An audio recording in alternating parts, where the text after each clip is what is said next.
यवतमाळच्या बाभुळगाव तालुक्यातील यावली येथे जादूटोणा केल्याच्या संशयावरून एका दाम्पत्याला गावातीलच काही लोकांनी बेदम मारहाण केली। या घटनेत फिर्यादीच्या डोळ्यावर जखमा झाल्याने त्याला शासकीय रुग्णालयात दाखल करण्यात आले। या घटनेने परिसरात चांगलीच खळबळ उडाली। बाभुळगाव पोलिसांनी 8 जणांविरुद्ध गुन्हा दाखल केलाय।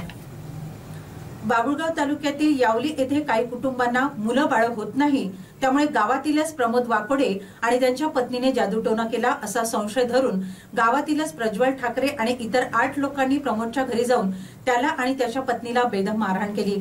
या घटनेत प्रमोदच्या डोळ्याला गंभीर इजा झाली, त्यामुळे त्याला रुग्णालयात उपचारासाठी दाखल करण्यात आले असून उपचार सुरू आहेत। या प्रकरणी प्रमोद वाकोडे यांनी बाभुळगाव पोलिसात तक्रार दाखल केली। त्यात जादूटोण्याच्या संशयावरून मारहाण केल्याचे सांगितले आहे।